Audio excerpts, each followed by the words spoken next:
Finally today, earlier this month, the University of Nebraska-Lincoln's Yeutter Institute hosted a fireside chat with the Minister of Innovation, Science and Industry for Canada.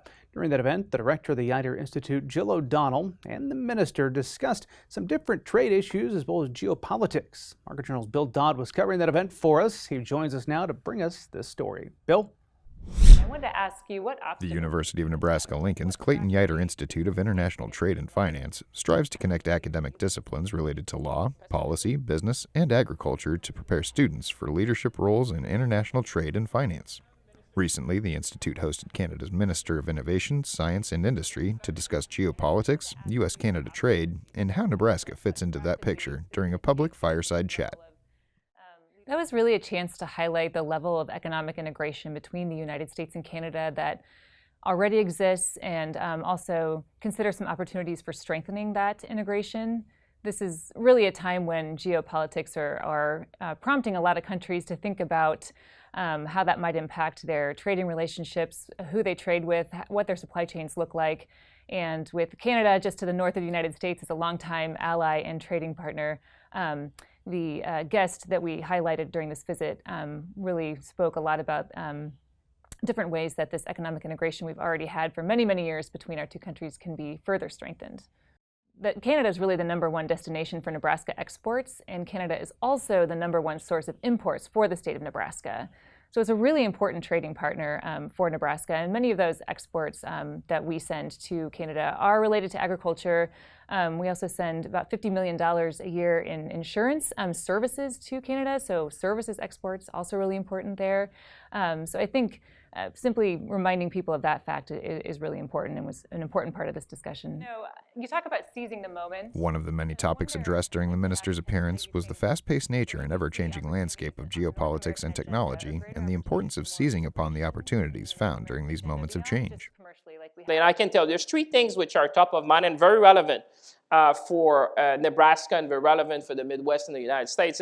It's food security, energy security, and supply chain resiliency. If you look at the world today, the world is going through a period where there's a lot of challenges. You're talking about inflation, you're talking about war in Europe. Something that I must say, in my days, I thought that after the fall of the Berlin Wall, I think we were all on the same boat, on the same river. Trade was, the trade agreement we had provided peace, stability, and prosperity. And suddenly that is upended now. And in terms of the institution that you serve, for example, NATO, the World Trade Organization, I think we're in a redefinition of a number of these institutions that we built after the Second World War.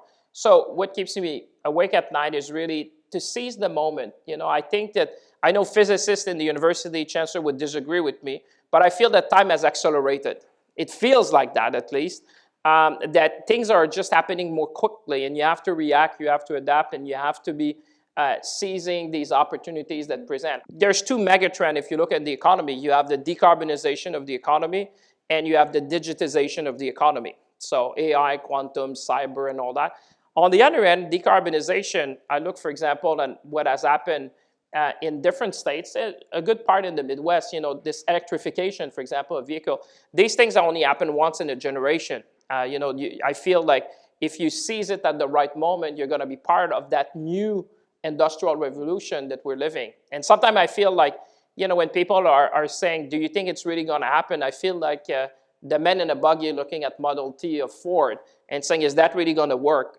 Yes, and certainly I think that for Nebraska, I was saying that, Nebraska has the privilege to be centrally located, be able to address one of the key things, which I was thinking about food security. Partnership a year earlier in 2017. The conversation covered several different topics and ideas on how the U.S. and Canada could improve their global footing and trade relationships. However, the most important part of the conversation was its public setting and the opportunity for university students and public citizens to learn and engage in the discussion as well.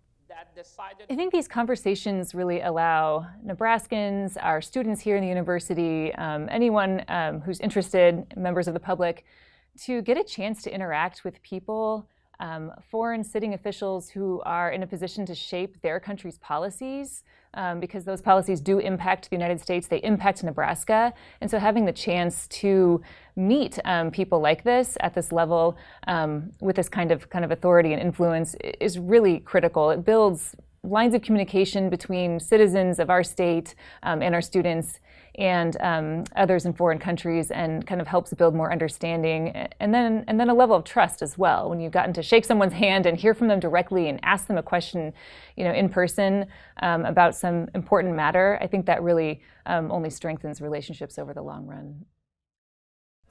Living in an ever-evolving geopolitical landscape requires minute-to-minute thought and communication from our elected representatives, and deserves the full attention of university students and the general public as well. This Fireside Chat and other similar events hosted by UNL's Yeutter Institute are always great opportunities to accomplish just that.